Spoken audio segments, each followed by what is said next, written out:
And we're live. Hey everyone, Chris here, Zach here from Midwest Coaster Fans. Breaking live news for Indiana Beach. We have a couple comments here. I know most of today will be about the new season hours, etc. Just want to know more info on the new rides. All right, yeah, we're waiting. Let's see if anything's been added here.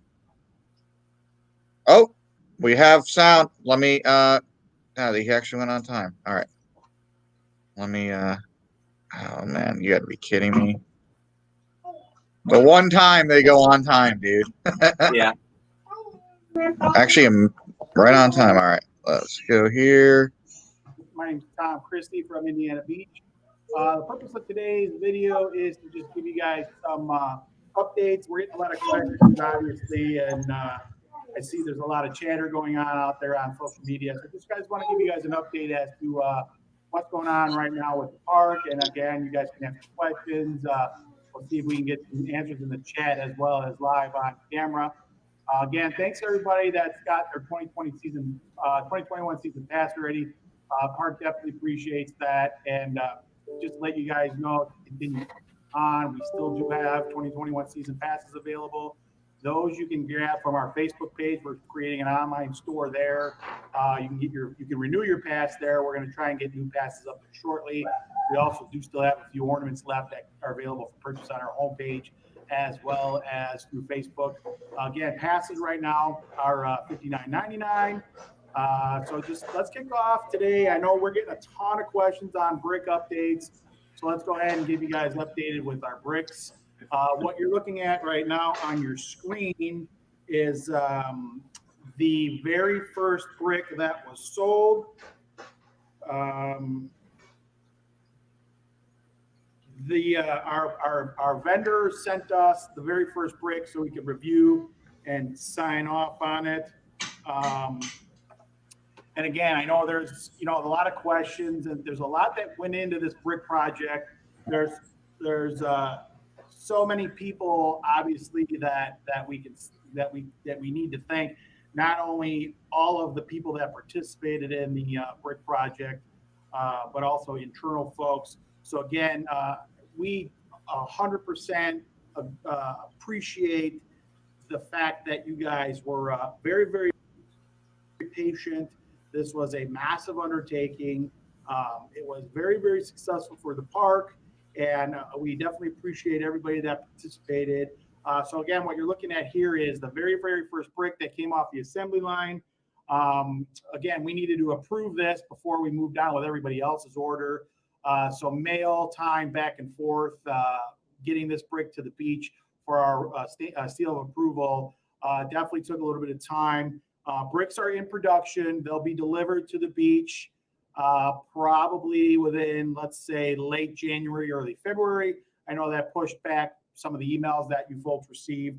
We fully anticipated having these bricks in hand already. Again, but there was some issues going on with our engraver. So again, this brick, what you're seeing now on your screen, is a physical brick. That's at the beach. It's the very first brick that we sold. Thank you to the Wolf family. We definitely appreciate it. And now we're in production for probably close to 3,000 bricks from all across the country. Donor bricks are also at the same time being produced. So once everything's in-house and ready to go, we will advise everybody that has a donor brick where to pick it up, who to go see to pick it up, or if you guys want to change to shipping at that point in time, we could definitely talk about having that brick shipped out to you guys. Again, as mentioned, please get your 2021 season pass. They're available right now on our website. We are extremely reasonable. Obviously we always suggest your best value is our season pass. If you come twice, you're already paying for the season pass. IndianaBeach.com. Get your season pass online today, and we'll get you guys set up for the upcoming 2021 season. Plenty to go around. Again, I'm going to be probably trying to look in the chat, seeing if I can answer some of your guys' questions while we look. Jen, yes, it's engraved on the brick.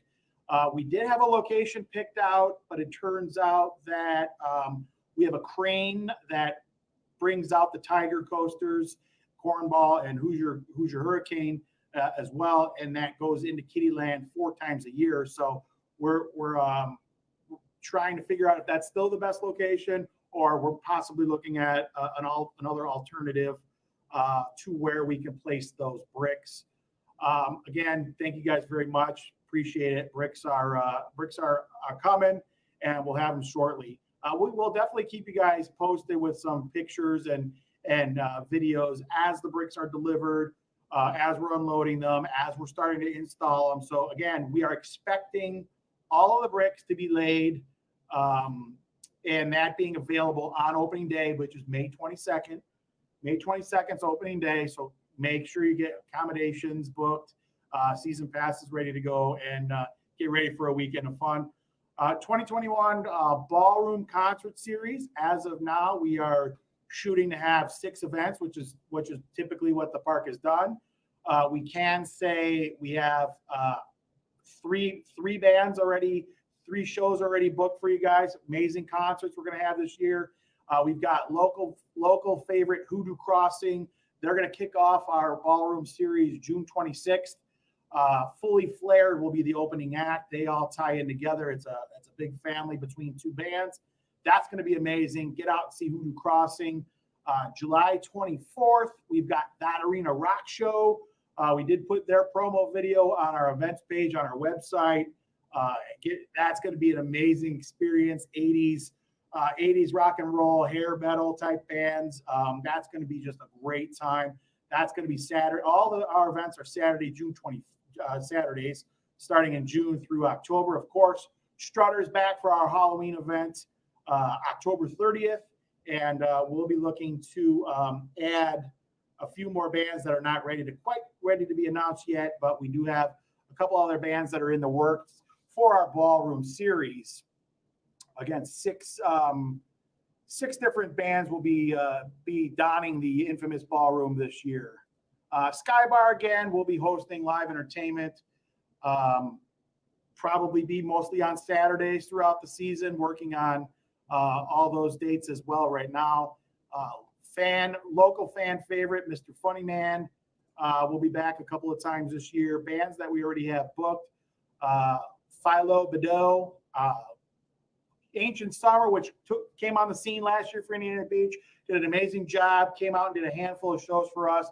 They're quickly becoming one of your guys' favorites. They're actually booked once a month throughout the summer. They're going to be great as well. We've got Jimmy Warren's coming back, Ancient Summer, Mr. Funny Man, Midlife Crisis. Those are just a few of what we have coming back for the 2021 season. So again, bands are going to be, live entertainment is going to be thriving at the beach. You'll probably see a ballroom and boardwalk stage being utilized a few times as well throughout the season. Some social media updates to let you guys know. We have 3 official pages. We're on Twitter, we're on Instagram, we're on Facebook. Obviously, you guys are watching us on Facebook. Twitter is at Indiana Beach, and Instagram is at Indiana_Beach. Again, all of the news, all official news will be coming from one of these 3 sources, as well as our newsletter. If you're not subscribed to our newsletter, I highly suggest you log on to our website at indianabeach.com. Subscribe to the newsletter by scrolling down at the bottom of the page. Just fill out a couple of pieces of information, and you'll get newsletters delivered right to your inbox. In the off season, we try to do 1 or 2 a month. In season, it's probably more like 1 a week. Just to keep you guys updated as to what's going on. Again, that newsletter team, they do a great job in getting out the pertinent content for you guys to manage. I understand there's a lot of Facebook groups that are dedicated to Indiana Beach. The overwhelming support is fantastic. But there's a lot of speculation on a lot of those pages. So again, if it's being shared directly from our page to one of those pages, you can go ahead and guarantee that information is 100% accurate. If it's just a speculative comment, again, those are just potential rumors that not necessarily have been confirmed by Gene or myself or Gary, which would be, those would be the three main people that would be getting information out to the general public as to, what's going on. Again, we try to keep everybody as updated as possible. We want 2021 is going to be an exciting and a big year for Indiana Beach. So that gets us into some of the new rides we have coming in. As you saw online, we've been dropping some pictures as to some new rides we've been getting. We acquired what was at one point called the Polyps that originated at Kittyland here in Melrose Park, Illinois. That was Gene and mine's home park growing up, as we then expanded out to a Great America or Indiana Beach. But in the Midwest, Kittyland growing up was our local place. Gene went out and acquired the Polyps from Lake Winnie in Georgia. That is now at Indiana Beach, being completely refurbished by Chuck, our painter. He's doing a great job. Chuck Radicke is repainting everything, and they look amazing. I'm sure you've seen some photos.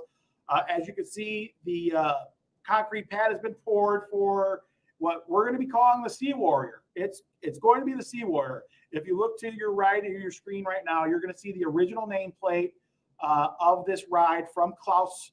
It was donned to be called the Sea Warrior. That was what its name was. Kittyland acquired it, called it the Polyps. I'm trying to find through some historical information to see how they came up with the name Polyps versus Sea Warrior. The 0G is gone. The new concrete pad is poured, and the Sea Warrior should be ready for you guys to enjoy by opening day. So that's a lot of fun. It's a nostalgic ride for Gene and myself as well, and you guys are going to love it. I know a lot of you guys that are part of either our Facebook group or other Facebook groups I've seen that actually rode the last ride when it was at Kittyland. So I think a lot of you guys are going to be excited once that one comes back and it's fully operational. If you haven't seen any of the pictures yet, go to the Facebook page and go to our photo albums. There's ride update photos. It looks amazing, and I think you guys are going to be extremely pleased with the Sea Warrior in 2021. And of course, the big ride coming is from Mexico is the what was called the Chimera. It had several different names throughout its history. It was originally called Dryer Looping when it was on the German circuit tour. And I could tell you for sure right now, the new coaster, which is yet to be named, will be, as most people speculated, going into the parking lot next to the Steel Hog. Clearly, this is a massive coaster. It is on its way. Pieces are already there. There are some videos that are popping up, people popping by, taking some videos of the coasters, of the tracks in the parking lot. There is a lot of work to do and to get this coaster ready to be rebuilt for everybody for the 2021 season. Please be patient. You will see some updates, on our Facebook page as they come along. And again, to just, I'm not even sure, which direction this would be. To the south of that coaster, on some of those videos, you'd see some concrete slabs and things like that posted. I can assure you that that's going to be a new maintenance shop for our guys there. That was not that was already in the works before the new coaster came along. But again, that's where the new coasters, the new unnamed coaster for now is going to be in that spot. Any questions you guys may have? I know my camera's here, so I'm trying to look down into the chat and see if I can answer. I'll give you guys a few minutes to ask some questions. I'll look through the chat to see if I missed anything. But again, it's the new coaster. It's a Schwarzkopf. We're going to have two Schwarzkopfs. The Tiger, I'm not sure what. We've got a lot of coaster fanatics. The Tiger is actually a Schwarzkopf, so we're actually going to be a park that has two Schwarzkopfs, which is relatively unheard of in the amusement park industry.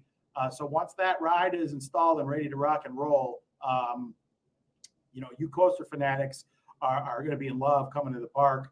And again, keep an eye out for potentially, we're potentially thinking of a way to where you can win first rides on both of these new rides, the new Schwarzkopf coaster and the Sea Warrior. So keep an eye out on social media for information on how that may come about.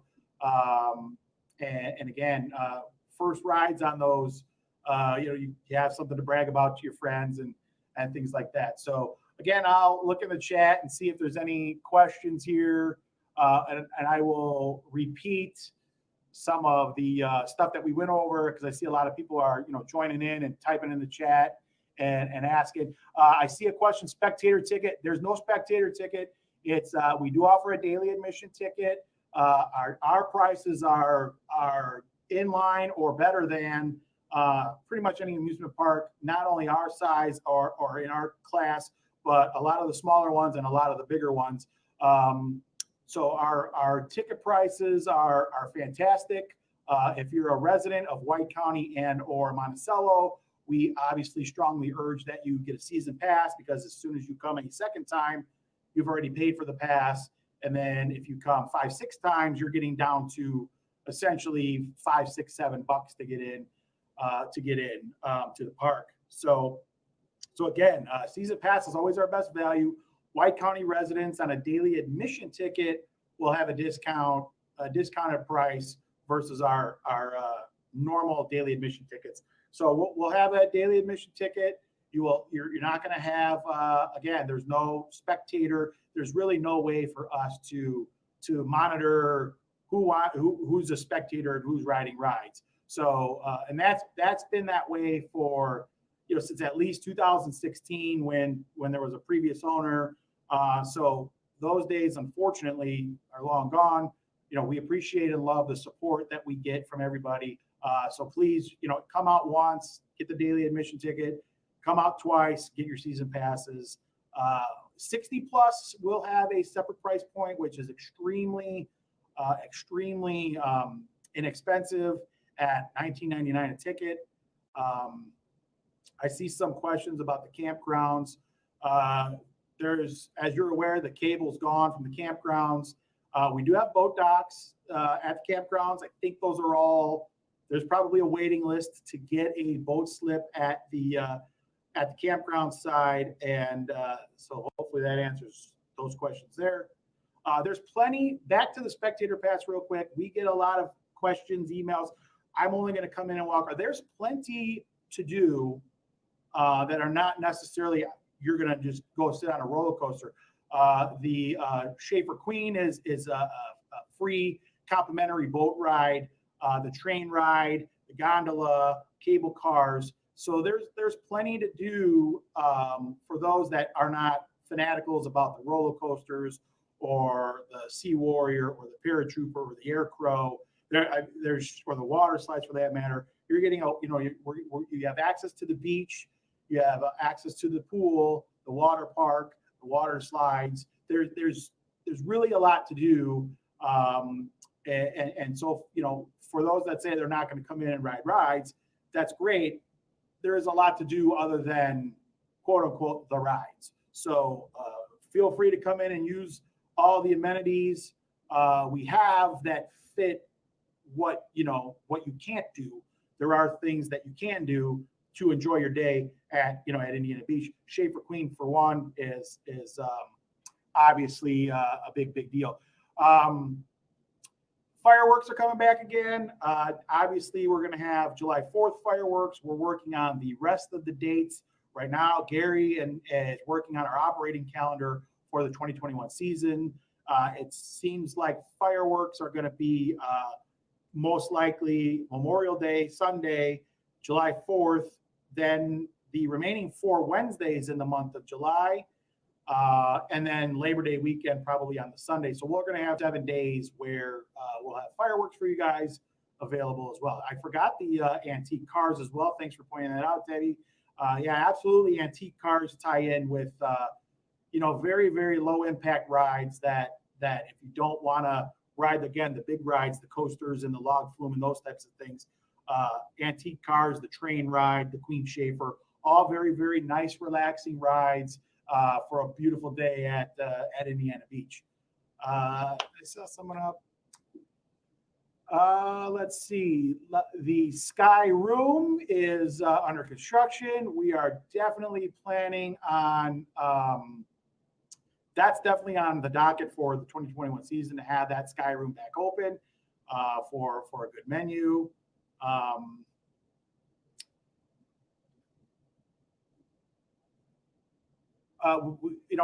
Unfortunately for the lifeguards, we have an abundance. You guys, it's a lifeguard just unfortunately can't sit by the pool and watch all day. We have to run strict regulations on our lifeguards with timed breaks and movement. They can't just sit in one spot for 8, 10, 12 hours. The shifts are limited. So when there's, what you guys don't see when you're in a pool on the lazy river or on a water slide is a lifeguard taking a quick 20-minute break to then come back in and fill a break for the next lifeguard to come around. Those lifeguards keep moving all day long. Our lifeguard staff did a great job last year. And again, it's more of cold weather or late in the season, things of that nature. Lifeguarding staffing wasn't a problem last year. It was our staffing did a really good job providing us with enough lifeguards and things of that nature. Hiring I see a question about hiring. I think you're going to start seeing some jobs posted on our website soon. For the summer positions, I would suspect you're going to see typically late February into March for sure for the 2021 summer. Let's see if I've got any. So again, it's the dryer doesn't have a new name yet. We're working on that.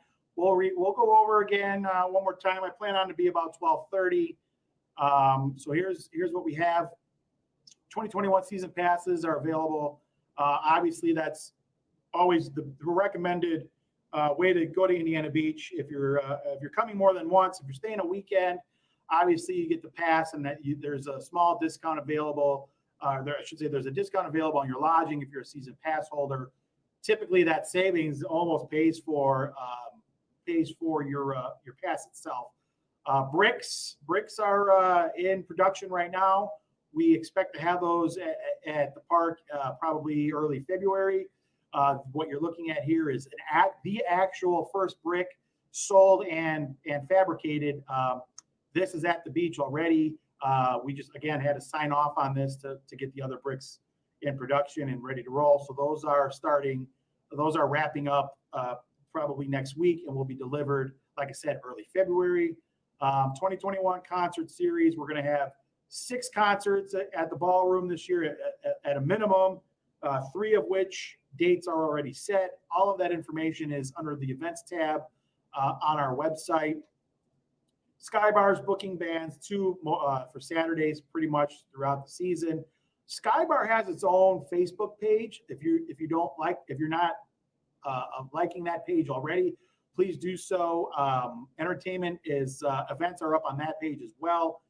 I will post at some point somewhere, if someone could put the link to the Skybar Facebook page in the chat, that would be much appreciated. But our 3 main points of contact for social media, Twitter, Instagram, and Facebook. Again, you're all on our Facebook page watching now. Instagram and Twitter, those handles are there.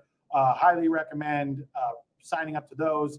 Again, as we move closer and start doing some trivia contests and giveaways like we did last year, specific channels might be the only way to enter into those contests.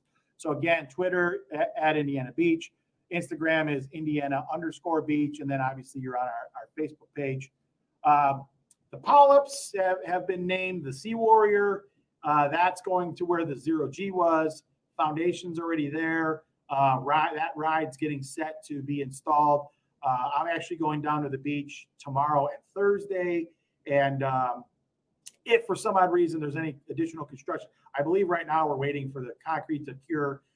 So once that gets moving, you'll start seeing some updates of the actual installation. And then, of course, if you missed it, the dryer looping, which is the former name out in Germany, we don't have our name yet, but as you can see from this image, it's going just to the side of the steel hug in the parking lot. And again, the parts are starting to arrive. We have probably close to 60 trucks, if not more, bringing all of that from its current location to Indiana Beach for us to get ready to go and get ready to go. Yeah, Zero G is gone. It's been removed. It is no longer going to be an attraction for us in 2021. So that's that. Let's see what other questions. Boat parking for beach admission. As of now, we're working on the boat slips on the beach side are clearly on the list of things we want to accomplish for the 2021 season. More information to come. Bingo trivia, we're hoping those move to be staples of the 2021 season. Karaoke night, bingo, trivia. We're hoping to have a array of entertainment and things for you guys to do at the beach after hours or late in the evening hours for those guests that are not only staying in accommodations on our campground side as well as park lodging, but also for local residents. Just a reminder, Sky Bar and when the Sky Room's ready, those two areas do not require daily admission tickets and or season passes to get to enjoy those venues. They're for the bands themselves, though. There could be nights where there might be a covered charge. Usually it's small, like $5. Last year we did maybe one night where it was a covered charge, but for the rest of the season everything was free and available. And again, everything will be available to not only local residents or folks that don't have season passes or daily admission for these. Just to be clear, that's Sky Bar and Sky Room only at this point in time. Those are the only two spots where you don't need admission to get in and enjoy at least some of the offerings that we have to offer here at Indiana Beach. And again, we obviously want everybody to come out and support the park and enjoy the park for everything we have to offer. And again, season pass, to me, in my opinion, best value. It does include parking. That does include parking for the 2021 season. And you go to some of these other parks, it's usually $20 to park, just to park, and then you're paying your daily admission tickets and or your season pass prices on top of that. So again, with your season pass, you get a discount on our lodging. You get access to the ballrooms, things of those natures, and free parking as well. So strongly encourage everybody to head on over to indianabeach.com, add the season pass to your cart, and hopefully we see you guys soon. We open May 22nd. That's a Saturday.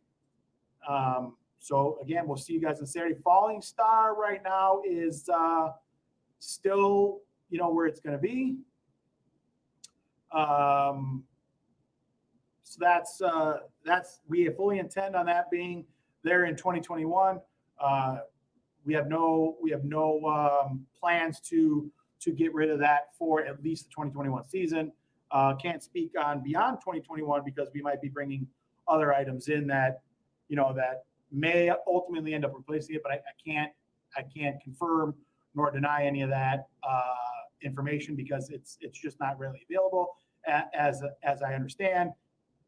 It will be there in 2021. So come out, enjoy the Falling Star. Come out, enjoy the Sea Warrior. Don't forget, Flying Bobs are back. So yeah, we're gonna have it's gonna be a great season at Indiana Beach. Thanks everybody for the support last year.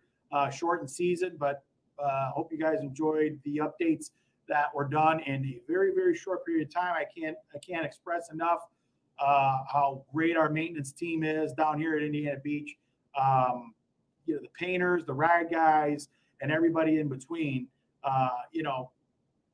it just was a great year in such a short period of time, and without those guys, it's it's not a wonderful experience that you guys had in 2020 and then into 2021. Remember, we're on our way to 100 years. This year is our 95th anniversary, so we'll be looking out for some cool 95th anniversary limited edition items that we're working on, and some fun little marketing ideas that we're kicking around that tie in with 95th anniversary for you guys for the season as well. And of course, our big goal is in 2026 when we're going to be hitting our 100th year. So a lot of stuff coming up through that 100th year. Exciting times ahead. Be on the lookout. Some new vendors coming on board as well. So might do one or two more of these in the off season. Just to reiterate all the stuff that you may or may not have heard today. And again, once we start bringing in new vendors, get that information out to you guys. We've got some really cool vendor ideas coming on board that we're working on as well. So again, be on the lookout for those. Fireworks, I saw someone ask about fireworks. Just to reiterate, Memorial Day weekend, 4th of July, the subsequent Wednesdays in July, and then Labor Day weekend. So that's it. I'll go through the chat and see if there's any questions I missed or anything else I need to address. But again, thanks everybody. Appreciate your time today. Glad you guys were able to tune in, and we'll definitely see you guys on May 22nd. Have a great day. See you guys.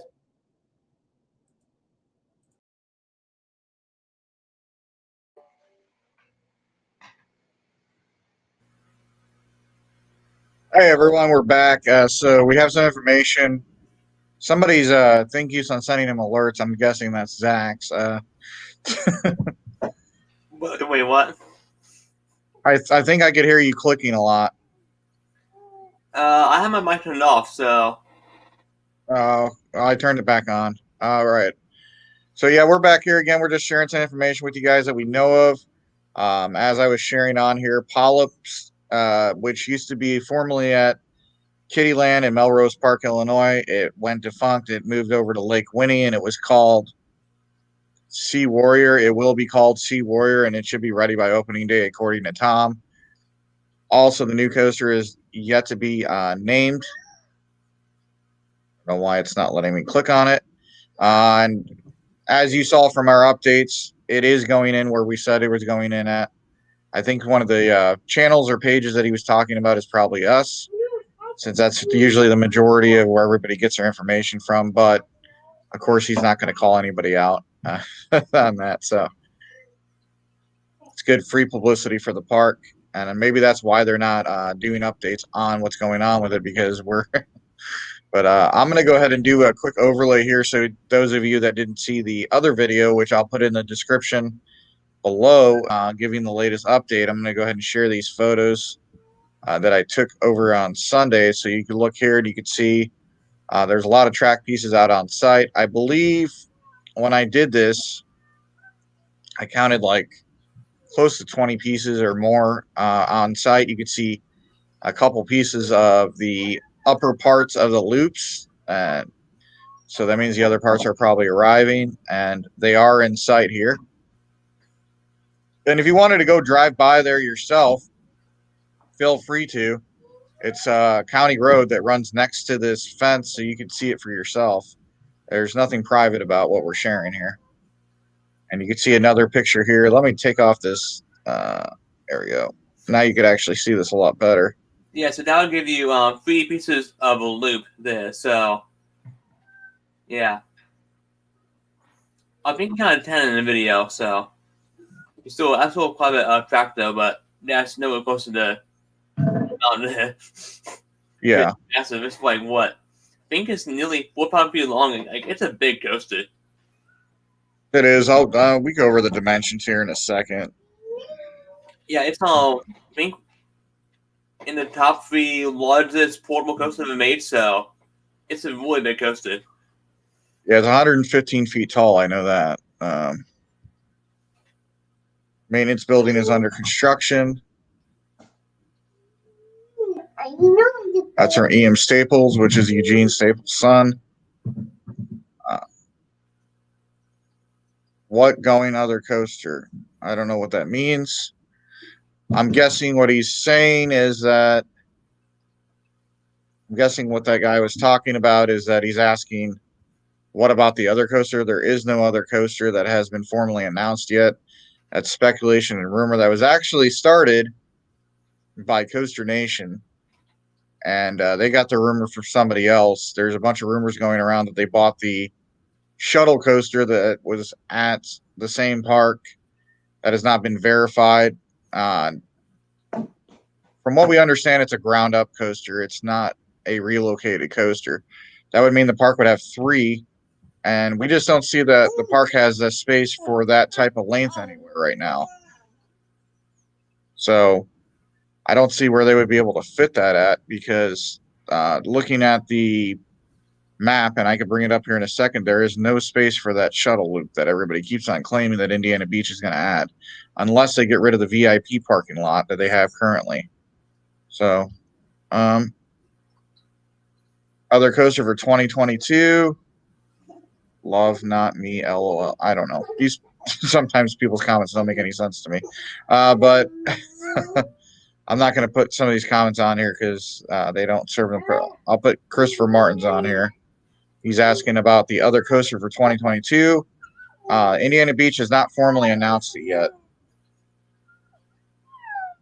But if you go back to the video of Dean in the White County Commission's live stream, then he did mention they're looking on a coaster for the upcoming years that will put them on a map with other parks. So we know it's coming.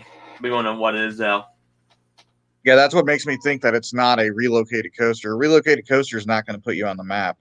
Maybe one of them will, not 2 of them. Yeah.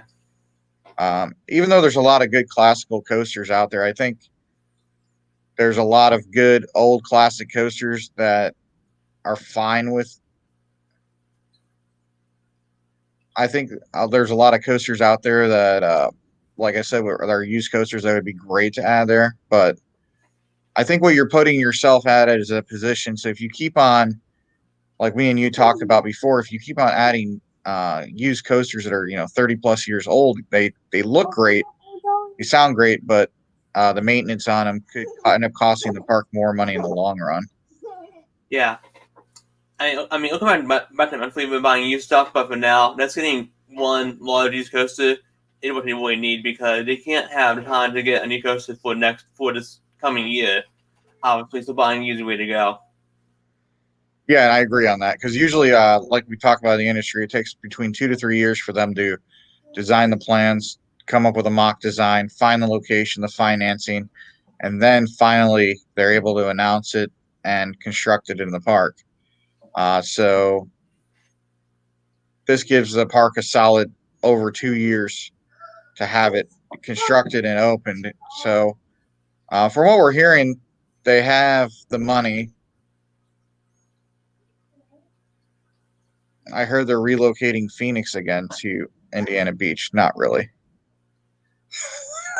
Some of these comments don't make any sense. No, good job. You're funny. Jeremy said, I absolutely agree. I see it being a ground up as well. Is there more retrack work on the Hoosier Hurricane? Nope, not at this current time. I did not see any retracking being done. And so when it happens, it's who knows, because they're not opening up till the week before Memorial Day weekend. So they have plenty of time still. So they can start their retracking at the beginning of March and have it completed by May with no problems. Yeah, because on Hazelwood, they had a drop done really fast. Yeah, and I thought they took a little too long for that first drop, but I heard because of COVID going on and everything like that, they had problems trying to find a crew to bring in to actually do the construction on that. Because at the time, I think people were kind of iffy about being around other people. So hopefully this year is not the same issue, but I imagine companies are going to run into the same issues this year as well. Yeah, and I imagine that they might do Hazelwood again, because they did pretty good on that drop. So Yeah, and I agree. It's smooth. They got rid of all the rough spots, and then I think, like we talked about before, that second hill, the second airtime. Well, it's not. There's not really any airtime anymore, but that second hill that leads into the you going underneath the suspension bridge and into the turnaround. If they fixed that portion of it, that was the majority of the issue that I saw with it last year. Was that one section over there? Yeah, really the antenna Amanda, yeah, would make go bad. Now the question is, how well will the job hold up? That is a big question because I've never heard of them before, so hopefully it holds up well. I think it will. They're the same ones who did Lost Coaster when they did that complete turnaround retrack, and it's been done for what 4 or 5 years now, and it seems to still be doing a good job. You think park going to get bigger over time? Yes. Only because Eugene Staples commented on one of our YouTube channel or one of our YouTube videos and said that our projections weren't 100% accurate, but he basically indicated that we were pretty close to guessing everything. So I just know the needs in order for them to compete with regional parks such as Kentucky Kingdom and Holiday World. I don't think they're going to try to be grabbing for like Six Flags Great America. That's almost impossible with the budget that Six Flags gives that park. I know we talk crap about Six Flags all the time, but the budget that Six Flags gives for their coasters seems mediocre at around 8 to 12 million for a smaller coaster, but it's still a lot larger than a lot of smaller parks are able to afford all the time. So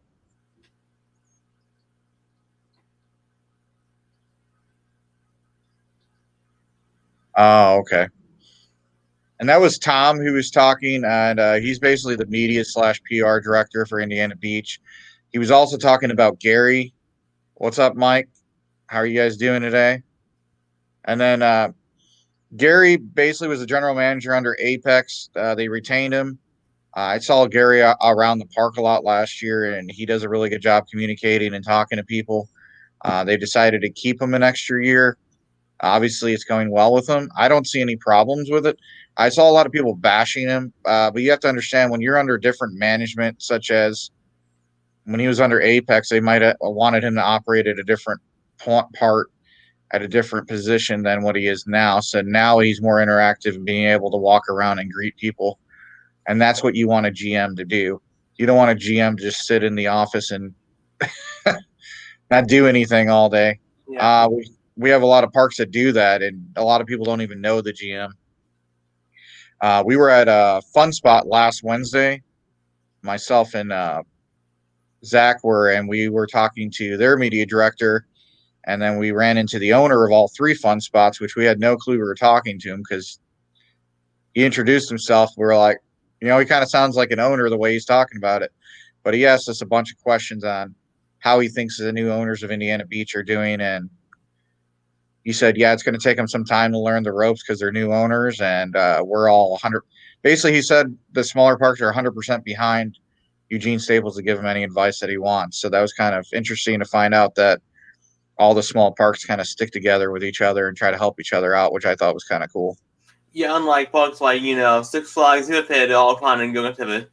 I'm like, we're better than you. No, I'm better than you. I got it. Let's team up together here. It's not a big contest. Let's work together here. Yeah, unfortunately we see that a lot. I mean, the park business, you gotta compete, so. And that's a smaller park, Fun Spot's a lot even smaller than Indiana Beach. I mean, the footprint of Fun Spot's pretty small. Oh, yeah. But they're smart. He's smart where he built them at. So you have one at the exit of Disney. So when Disney lets out, they're open till midnight, 1:00 in the morning. And then the other one's at the exit of Universal. So when people are done with that, they go over there. So he's very smart on the way he positioned those parks. And they're probably capitalizing off the people that don't want to deal with big parks, or if they leave another park early and want to go check it out, they're making $10 a ride, $10 a coaster ride, or if you buy the wristband, I think it's like 44. Season pass is 100, but they kind of have a different type of clientele that they're dealing with. Indiana Beach is dealing with locals that seem to think that everything's free, that they can just walk around for free and just rummage around. And the park doesn't benefit from that. You guys got to understand they have to pay for electric bills. They have to pay for a lot of different maintenance. I mean, they're paying people to walk around and clean up the walkways, throw away the trash, security to work the front gate. None of that stuff is free. So I know in the past with Morgan, they were trying to get people in the park to spend money local wise. So they were giving them boardwalk passes for free. That failed miserably, whatever they were doing, because they couldn't even keep up with maintenance or anything. Because you want to see that when you pay for one price missing and gets you all the rides, that is a much better value than going and paying per ride or buying an all-inclusive wristband. It's a lot better value for you that way. Yeah. And I like how Tom hit on the point that he was talking about people saying that there's nothing to do. You don't have to ride rides. You have, like he said, you have the boat, you have the sky ride, you have the Ferris wheel, you have certain things that aren't intense at all. They're relaxing rides. And if they wanted to go to pay per ride again, let's just say they go back to pay per ride, you're looking at $2 per ride. $2 to $5 per ride is usually the going rate. I mean, you look at Knoebels and what they charge per coaster ride, I think it's $4 to $5 per ride. So let's say Indiana Beach goes to that model, like Fun Spot and like Knoebels goes to. You guys are willing to pay $5 per ride to $10 per roller coaster ride instead of just paying $30 for a daily pass, or if you're over 60, $20, or $60 for a season pass. I mean, do the math on that. It's not that complicated to figure out that the better deal is either a daily admission or a season pass. It's not pay per ride. Pay per ride works in places where, and even Knoebels does a daily wristband, except for weekends, I think. But during the week, they do a daily wristband. But it doesn't work for all the parks, and even places like Fun Spot realized to get the locals in, to get other people in, they had to do some sort of season pass for that. So, you there, Zach? Okay. Yeah. Now, and also too, the pricing too in Beach, it is a very reasonable price because if you compare places like Beach Bend one, I don't know, I think like $90 for pass, like $90 for places like Beach Bend is crazy. So, $60 for a season pass for Indiana Beach is a really good value.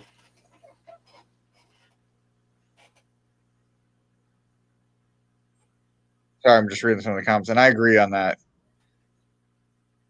I've never been to Beach Bend, but I imagine it's probably one of those small little parks as well. Yeah, they only have free coasts. I mean, the only reason why I went there was because I got in free entry from Holiday Village, so because it's kind of pricey to get in, but they have cheap food. But yeah, I wouldn't go to for a full price ticket because it's pricey to get in. Yeah, it is. It's unreasonable. I mean, $60 for the pass. That's no brainer. Heck, I paid like $70 for mine in 2019 to get the rest of the year and all of next year as well. Well, I mean 2020. I mean, I'm out of it. Reading some of these comments over here, Dave Wynn said Hurricane was $5 under Spackman. He used to be a ride supervisor back in the day, so if it was $5 back in 2008, I mean, just do the math. I mean, now. Yeah, the price point hasn't really gone up that much in terms of when you look at everything.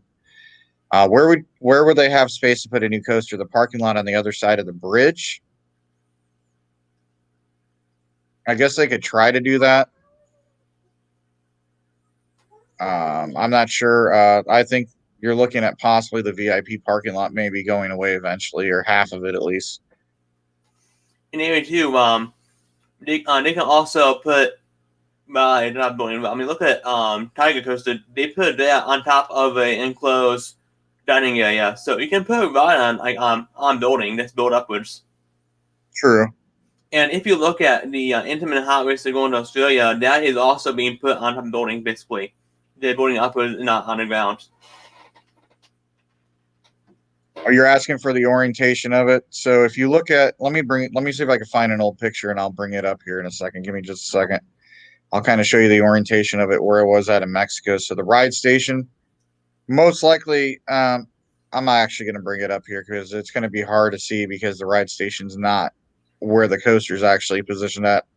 But I imagine the ride station is going to be positioned closer to where they're going to add that walkway at. So it could either be tilted, where it faces kind of northwest, which I think is going to be the orientation of it, about a northwest face.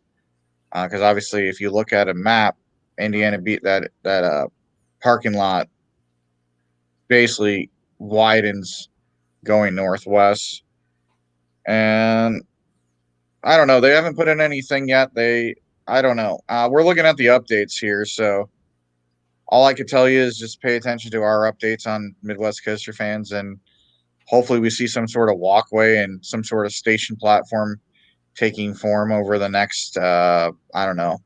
I think we start seeing this thing go vertical within the next month because they have to get everything put together, refurbish new trains on it, and start the testing, and have that all completed probably by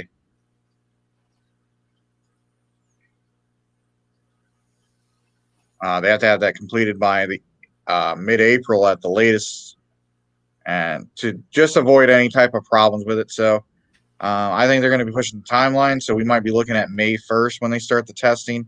But remember, the state of Indiana has to come in, certify the coaster, pass inspection before they're actually able to open it to the public, which is usually done the week of opening at Indiana Beach. So the prior weekend for it opening, that is probably going to be when the state inspectors come in. So that has to be at the very least done by. Sorry, I'm looking at my calendar here. I think May 15th Sunday. It's the weekend for open weekend is typically when things get done. Yeah, and I'm looking at here. So we're looking at they'll have to have it done the week of the 16th of May, probably at the very least, if they want to have it open by opening. They could push it back a week and have it open by Memorial Day weekend. I mean, there's no telling. The only thing I could tell what you guys are asking is that check our updates. We'll update you guys on the progress of it. You got to remember they got to refurbish it. Now there's a question of are they ordering new trains? Yes, they are, because you got to understand Mexico down at La Fiera, what they did is they took 3 trains, used the parts of this 3 trains and put it onto 1 train. They were operating that coaster with 1 train. That train derailed, has damage to it. I don't think they're going to keep with the same trains. I think they would want to go with a train that's, I don't know. I guess we find out in the upcoming months. I heard from people that are close to the park that they are ordering new trains for it. Now that those new trains could cost upwards for anywhere from $300,000 to $600,000 to order 2 new trains. So that is going to be probably more expensive. But that would probably be the most expense out of everything. I imagine the refurbishment will cost some. I think you're looking at the trains being the number one cost, the transportation, buying the coaster. I'm pretty sure they got a good deal on that because I'm pretty sure they bought that for probably under $500,000. Yeah, because the government just wanted gone because that park is now being completely redone for the next few years, and it's going to have basically nothing left of the old park, so they wanted it gone. Yeah, and people ask about the ride maintenance over in Mexico. So what happens is, and I see your question over here, or I see a couple questions over here. Oh wow, all right. Beach Bend, it's tiny. 94. Oh wow. Okay. And 94 Hoosier Hurricane cost $5 a ride. 94. Remember that was like 25 or 27 years ago, guys. There's still the pier. Still the pier. Oh, okay. Yeah, he's right. I didn't talk about the pier yet. Ramirez's restraints were comically elaborate and cumbersome. It's good to get a new train for that reason alone. I agree. Does Indiana code require over-the-shoulder restraint for all inverted rides? I don't know. We'd have to look into it and talk to you guys about it later. I don't think so because, oh, you know what? Thinking about that, that's a good question but that could be a S&S design, a manufacturer design, but Steel Hog requires it. even though I believe that a lap restraint would be plenty for that. Now, I can see why they kind of restrain the shoulder a little bit on that, because you kind of have that zero G stall that kind of hangs you there, and I don't think a lap bar would be adequate for that amount of hang time. And actually, Steel Hog, so that would be first El Loco.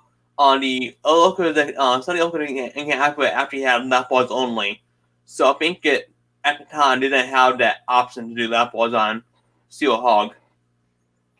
Oh, so you're saying in Las Vegas they only have a lap bar on there? Yes. That opened in 2014, not 2008, right? Yeah. So that was 6 years later. So that's a heck of a timetable on that. Yeah, so here you go. Here's the lap bar only on the one in Vegas. Hard to see it.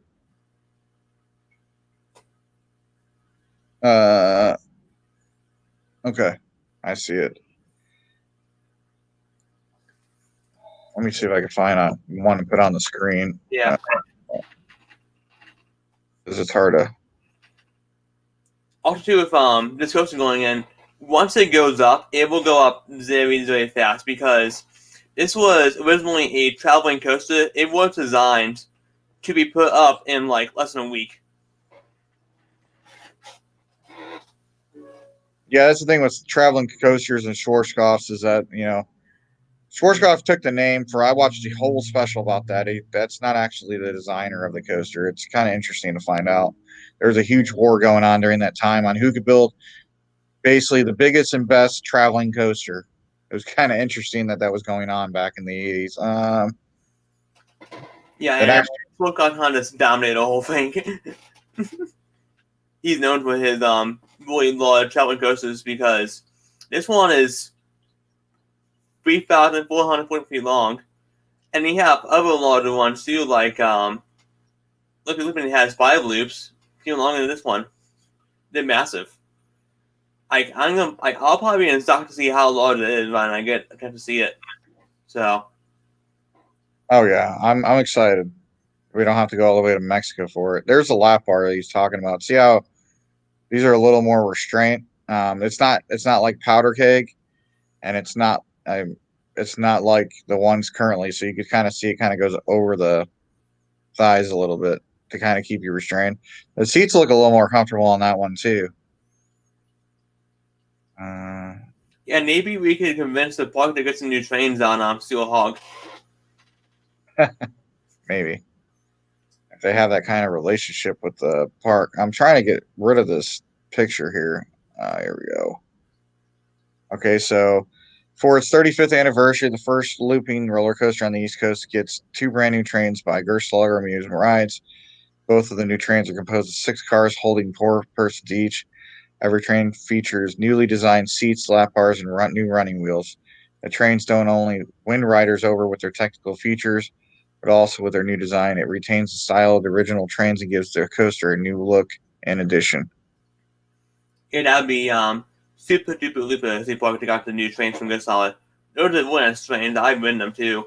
They look nice. They pay homage to the original trains, and also comfy too with one a lap bar. Thanks for the comment, Dave. He's actually given me a lot of information about Indiana Beach, being a former ride operator. So any questions that I have, he's the one that I always ask about, like construction, things of that nature. So it's kind of cool to get some. By the way, never mind. I'll announce that later. But we got something pretty cool coming up here with one of our history coaster videos. So as soon as I get around to getting all the information on it, I'll be working on that history of Indiana Beach video. We're working on a lot of stuff here. A lot of work. I don't know how some of these channels do it. They must do it as a full-time job or just have a bunch of free time. Because one of those research videos alone will take, a good week or 2 just to get all the information. Then you got to do the voiceover. Then you edit out all the video clips and the pictures. So it is a lot of work. That's why I have not done any yet this year, because I'm looking for unique ones to do. Zach knows what we're doing, but It'll be really, really good. So I might see them too. So yeah, it's fun to do too. But it is a lot of work. and that's why a lot of channels choose to not do it. So El Loco in Vegas only has lap restraints, and yeah, that's what we just talked about. So I'll go over here. Boom, there's a picture again. I don't know who there's a picture of. This guy on the right looks like he's not bothered at all by it. The guy on the left seat looks like he's freaking out. Yeah. Let's see if we got any more comments here. We got about how were we an hour into? Yeah, we'll probably end this here in a minute. There's a Schwarzkopf, but a speed racer, the driver's loopings, wheel assembly is more articulated. I wouldn't mind having Dave Wynn on as a guest on our podcast because he knows a lot about this kind of stuff. So. Yeah. And I appreciate you guys listening and watching today. 31 minutes of it was Tom talking about it and like Dave talked about, and I'm going to get off here in a second. But basically, what are we going? We have 3 live bands. You can go on their Facebook page to see what live bands there are. We were really trying to find out the names of the coaster and the flat ride. Season passes are $59, still on sale. The bricks, one of the bricks have arrived at Indiana Beach. They had to certify that it is what they ordered, and now they're going to produce and send the rest of them there. We don't know the location yet. Do not send the park any messages because nobody knows the location yet. I'm pretty sure they'll do an announcement video to show it, kind of like what Cedar Point did. What else? Polyps is named Sea Warrior. It's going to be in the location where Zero G used to be at. Zero G is officially gone. It has been sold to another park. We do not know the park's name. There's still that spot that's open. There's still that spot that's open where Growler used to be at. We do not know what's going in there, but there is rumor that another flat ride is going in over there. Tom also hinted at that Falling Star might, but he can't articulate or confirm this. Falling Star's last season could possibly be this year, but he doesn't know. But they might have something lined up to replace it, which begs the question, will we see an S&S Screaming Swing or something like that to replace, something like the Falling Star, which would be great. They announced the location of bricks in a prior update. They said it was going near Kittyland. Okay. Well, on the video they did today, it sounded that they might not want to do that because they have, I think, this forklift on that goes over there quite often. So I think they're afraid of getting the bricks damaged. So you don't want to put them in place that would lead to the bricks being damaged. So yeah, I would think that a light traffic area would be kind of in the south end, but Kittyland, I'm trying to think where they would be able to fit that at. What are the chances the old laser loop was just bought for the train? I think probably pretty slim because it only has one train, and that train would be 7 cars long. Indiana Beach would just buy that. That's to make it with 5 cars, and that would still leave to a really bad capacity on it, so it would make no sense to buy an old coaster for a used train when it'd be a better option just to buy 2 new ones. Yeah, that's a maintenance nightmare because you got to understand they have to. If La Fiera did not take care of those trains, it's not going to take care of the looper either. That park was known, and you could go ahead and read it online. I'm actually working on a video about it where it talks about all this. But this park was known not to maintain anything. They did the bare minimum to keep the park operational and running, and the locals even knew this and refused to go to that park. They'd rather go to Six Flags over Mexico. Now, over in Mexico, like we talked about earlier, in Mexico, the government only hits you hard when something happens. So 2 people died and many hurt. The government finally went in and investigated and found out that the park was not following regulations. So basically, the government has regulations. They don't enforce it unless an accident happens. I know it doesn't make any sense, but this is the United States. This is Indiana that's in, and Indiana does not give the approval. Zach knows this because he worked at Holiday World when they did the certification process to approve coasters. It's not just like, hey, you want your park to be open? Sign off. They test it. They look at all the components of it to ensure that everything's good to go before they sign off and allow the park to open rides for that season. Yes, because they do a full inspection of the rides. They come in and they work on them hard. I've seen them myself, and I'm not talking about it all or anything like that, but state really does come in and they look at the rides. They don't, oh, you want it, here you go. No, they come in and it has to be what they want. Yeah, so that's why we wanted to confirm that. So Zach knows firsthand because he was there before Holiday World opened last year when they were certifying and getting everything ready to go for opening day, and they had to get all the rides signed off on. So after one of them was the Voyage, after the Voyage did its retracking and when it was completed, they had to come back in and certify that coaster to be open. It's not like there's so much misinformation out there about stuff. This is why people are afraid to ride roller coasters, because they don't understand that different countries have different regulations. The United States has one of the strictest regulations in terms of roller coasters in the world.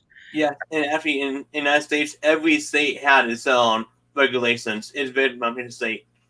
The same one in Indiana are different ones in, like, Kentucky or New Jersey, and that. It's all in the state. In Indiana, it definitely one of the more stricter one and stuff. And Dave Wynn said, okay, so Carl Strum said, I thought EM confirmed that. I don't know. I will confirm that later, Carl. And I will see what the park says. Indiana stepped up ride inspections after the tragedy of Old Indiana. I don't know about that, but I guess we could talk about that in our podcast. That's going to be coming out tonight. And we're actually going to be going into more detail dealing with what we're talking about now. This is kind of just going over what was briefed about in the news today. If you guys have not joined us, this is a good time to announce it. If you guys are watching our live feed, Roller Coaster Therapy is our new podcast. It's on all available podcast formats. We had our first one a couple weeks ago when I did the informational on Saudi Arabia. Last week, we had our special guest, Coasters and Brews. So you get a chance to check that out. But tonight we are recording our next episode. And we're doing something a little bit different on this podcast because we're going to we haven't decided if we're going live with it or if we're doing it offline, but we're going into huge detail on the specifics of the new coaster going into Indiana Beach. So what we're going to be talking about is what happened in Mexico, what happened, basically the good, bad, and the ugly about purchasing this coaster. What are going to be the ramifications of it? It'll be a good informational podcast. You guys will learn a lot. So if you guys don't catch it, if you guys don't have YouTube and you're watching this on Facebook, we recommend that you watch it you can actually click on the link on Facebook when we share it. If you don't have a YouTube, it'll still play the video. But if you have iTunes, Spotify, any type of format, you could actually listen to it. You're not going to need it a lot. You're not going to need it really to see what we're talking about. We are going to have images based off of, the ride crash and things of that nature. We're not trying to scare anybody. What we're trying to do is get a lot of in-depth detail. And like Jeremy just said on here, Ohio is kind of the same as Indiana is. He was a ride operator as well. What happens is, they observe everything taking place, the ride operations and everything. I think Zach knows that they just don't go in and go out. They observe it for like 3 days in a row before certifying it. I'm not too certain, but I wanted the whole process, but I did see him there. So I mean, I don't want to say too much. I don't want to say things I don't know, but they are there, and then they look at things thoroughly. It happens. Oh yeah, you want it? Yeah, here you go. We're gonna feel. No, they gotta come in, and they do look at things. Like they look at sensors, stuff like that. They look at everything. Okay, Dave. Yeah, I'll check out that employee Facebook page if it allows new people. Yeah, that's what Jeremy was saying in Ohio because he used to be a ride supervisor. What he was saying is that the process out there takes about a week to 2 weeks, and then they certify it. So, like I said, I don't know about other states. I do know Indiana and Ohio from Zach and other people that have been ride operators. They're pretty strict on it. And if you notice, Indiana, besides that one incident that happened a couple years ago at Indiana Beach, but Besides small little isolated incidents that are going to happen, there's nothing ever major going to happen. You're not going to see structural damage or ride vehicles that come apart, during. You're not going to, because they can't operate outside of manufacturer specs in the United States. They have to stay within manufacturer specs, which means those videos that you're watching on Camara, we'll talk about it more tonight. Those are based off of riding it beyond manufacturer specs and not utilizing mid-course brake run or brakes, trim brakes, as we call them. Trim brakes slow it down if it's going too fast. And also, they weren't properly maintaining it. They were actually using aftermarket parts to replace the manufacturer parts, which, just like with any ride, just like if you own a car, if you go beyond that route and you do it, there's a possibility that that part could fail, and the manufacturer is not going to support that. And also, you're opening up your chance for huge lawsuits on that end as well. So, also too, I know that from my hood, when plugs when they have insurance, if your insurance realizes that you are doing stuff that goes against the manufacturer, you got people money to do it. So they have a incentive by saying in specs of the manufacturer, they don't do it, then they have more money and liabilities too.